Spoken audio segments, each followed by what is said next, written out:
the Wailing House. The invitation arrived in a plain white envelope with no return address. Inside was a single piece of parchment, aged and brittle, with elegant cursive writing. To those who seek the truth, the Blackwood House awaits. Come before midnight. Stay until dawn. Prove that the dead do not wail in vain. Scott Marshall, a paranormal investigator with a modest online following, held the letter between his fingers and felt a chill creep up his spine. He had read about Blackwood House before, a decrepit, abandoned mansion on the outskirts of town.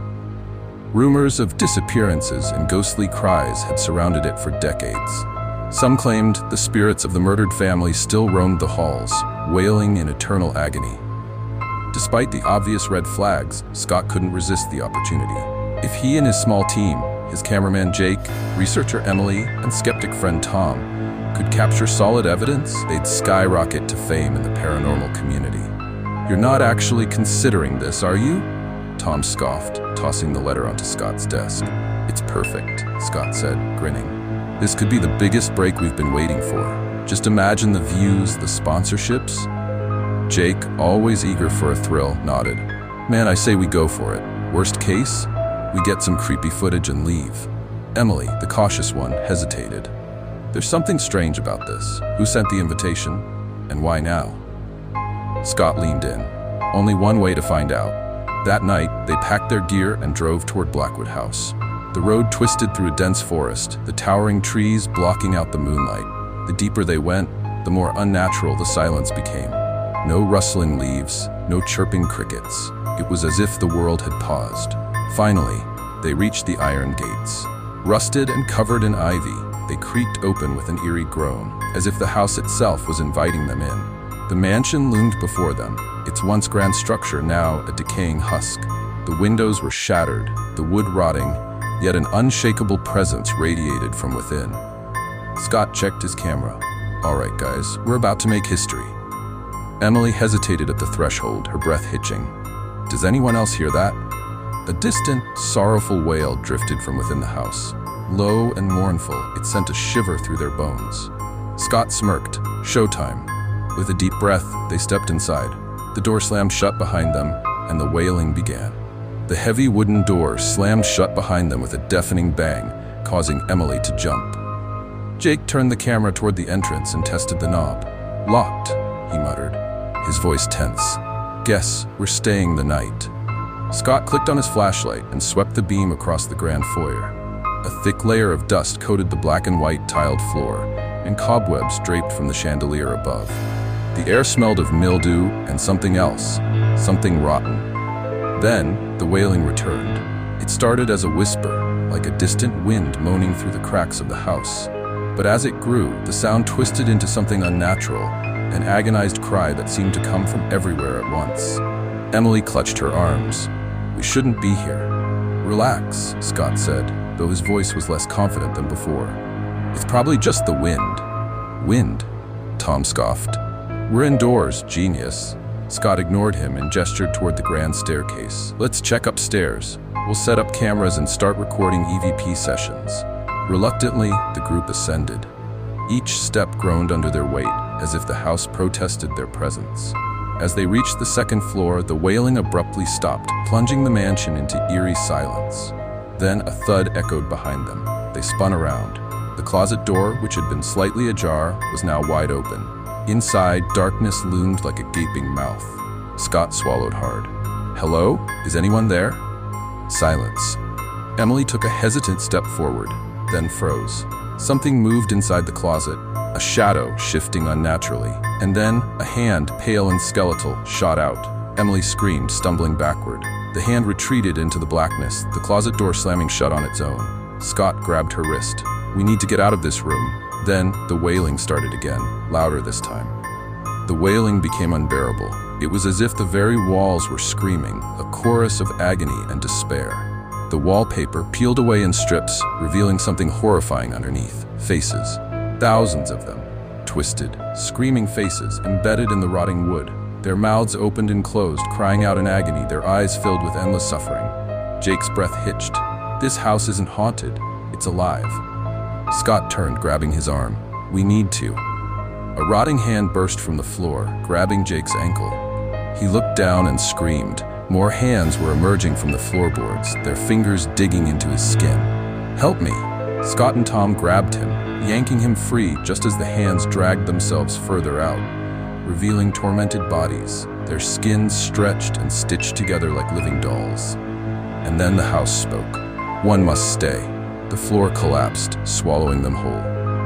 They landed in a basement of flesh.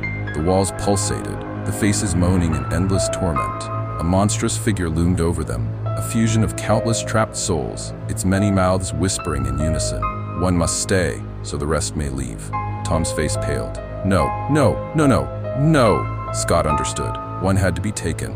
Tom suddenly shoved Emily aside and ran toward the entity. "Go!" he screamed. The creature's many arms wrapped around him, pulling him in. His skin stretched, his face appearing on the wall, his stitched mouth trembling. The wailing stopped. The group was outside. The house had taken its offering. They ran. Scott, Emily, and Jake didn't speak. They just drove far away, as fast as they could. But then the wailing started again. They still heard it, Tom's voice woven into the chorus of the damned. And every night, Scott dreamed of the house, of Tom staring at him from the darkness, whispering, "You should have stayed." The end. The Skin Collector. The town of Ravenshade had a secret. For over 2 decades, young women had vanished without a trace. No bodies, no suspects, no clues, just whispers of something in the dark, something that took them and never let go. Detective Michael Graves had seen his fair share of gruesome cases, but this was different. There was no pattern, no motive, nothing to tie the disappearances together. Only one thing was certain: every girl was alone when she disappeared, and none of them had ever been found. Then, another girl went missing. Anna Reeves, 19. College student, disappeared walking home at night, just like the others. Her parents were distraught, but Michael could offer them nothing but hollow reassurances. He had seen this too many times before. The town whispered that the girls were dead. Some said a serial killer was on the loose. Others claimed it was something worse, a curse, a shadow that chose its victims and swallowed them whole. But Michael didn't believe in ghosts or curses. He believed in monsters that walked among men. He stood in Anna's bedroom, scanning her belongings. Everything seemed untouched, except for one thing: a small, intricately carved wooden box on her nightstand. The wood was old, smooth from years of handling. The carvings looked almost ritualistic. He flipped the lid open. Inside was a piece of human skin, carefully folded like parchment. Michael's breath hitched, his stomach churned. The skin was pale, soft, delicate, fresh. Carved into the flesh was a single word: mine. Michael's hands trembled as he stared at the grotesque artifact. The air in Anna's bedroom suddenly felt heavy, suffocating. He had been a detective for 15 years, had seen corpses in every state of decay, but this was something else. Whoever had taken Anna hadn't just killed her, they had claimed her. This wasn't a typical abduction. This was something ritualistic, obsessive. Forensics confirmed the skin was human, but not Anna's. That meant there were others. That night, Michael pored over case files, searching for any connection between the missing girls. And then, a lead surfaced. An old, abandoned house on the outskirts of town. The last known location of a girl who had vanished years ago. No one had thought much of it before. The house had been empty for decades. But when Michael pulled up property records, his blood ran cold. The house had been owned by a man named Edgar Vance, a recluse, an eccentric, a man who had vanished just like the girls, except his disappearance had gone unnoticed. And according to the records, the house had never been sold, meaning someone or something was still inside. The house loomed before him, a rotting corpse of wood and stone, half swallowed by the overgrown forest. Its windows were black, empty sockets staring into the night. Michael gripped his flashlight and pushed open the front door. The hinges screamed. Inside, the air was thick with the stench of rot and something worse, a sickly metallic scent that made his stomach lurch. The walls were lined with old newspaper clippings, photos of missing girls, scribbled notes, strings connecting their faces like a spider's web. Michael's pulse pounded in his ears. He had seen obsession before, but this was madness. Then he saw the boxes. Dozens of them stacked neatly on a long wooden table. Each one was identical to the box he found in Anna's room. His fingers trembled as he opened the nearest one. Inside was another piece of human skin, and another, each carefully preserved, each carved with a name. Michael's breath hitched. This wasn't just a killer, this was a collector. The girls weren't missing, they had been skinned. A noise echoed from deeper inside the house, a slow, wet, dragging sound. Michael drew his gun and stepped forward. Something was waiting for him. The air grew thicker, humid with the stench of blood and decay. The noise, that sickening wet dragging, grew louder as Michael crept toward a door at the end of the hallway. He pressed his ear to the wood. Silence, then a breath. Michael kicked the door open. His flashlight flickered over a nightmare. The basement walls were covered in skin, stitched together, stretched taut like grotesque wallpaper. Faces, frozen in agony, gaped at him from the flesh-lined walls, their mouths stitched shut. In the center of the room stood a tall, emaciated figure, its pale skin stretched too tight over its bones. It turned to face him, and Michael's breath caught in his throat. It had no face, only a mask of stitched-together human skin, crudely fastened in place with black thread. It raised a rusted scalpel, its voice barely a whisper. "I was saving you for last." Then it lunged. Michael fired. The bullet tore into the figure's shoulder, but it didn't stop. It moved with an unnatural grace, its scalpel slashing through the air. Pain exploded across Michael's arm. Blood dripped onto the floor. He fired again, this time into its chest. The creature staggered back, a sickening wheeze escaping its stitched mouth. Then, with an inhuman shriek, it fled into the darkness, disappearing through a hidden passage in the wall. Michael clutched his bleeding arm, his pulse racing. The skin collector was still alive, and it had just chosen him as its next masterpiece. Michael didn't sleep that night. He sat in his apartment, bandaging his wounds, staring at the carved boxes he had taken from the house. Forensics confirmed what he already knew. The skin belonged to all the missing girls, but one piece was new. It was fresh, the carving still raw. Michael's stomach twisted as he unfolded it. His own name was carved into the flesh, his own skin. Somewhere in the darkness, the skin collector was watching, and it was only a matter of time before it came to finish the job. The end. The Whispering Forest. Deep in the Appalachian wilderness, there was a forest no map dared mark. Locals called it Black Hollow, a place swallowed by mist and silence. Legends whispered of voices in the woods, of people who entered and never returned. Some claimed the forest was cursed. Others believed something older than time itself dwelled there. But Nathan Carter didn't believe in ghost stories. As a documentary filmmaker, he had spent his career debunking urban legends. When he heard of Black Hollow, he saw an opportunity. He gathered his team, Sarah, an expert researcher, Lucas, a cameraman, and Emily, a sound technician. Their goal was simple: enter the forest, spend 3 nights, document everything. They ignored the warnings from the locals. The first day was uneventful.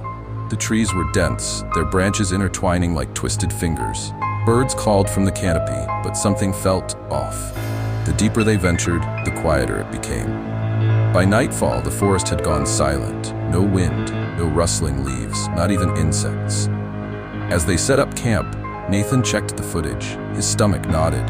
In the background of the day's recordings, there were whispers, but none of them had spoken. The first night was uneasy.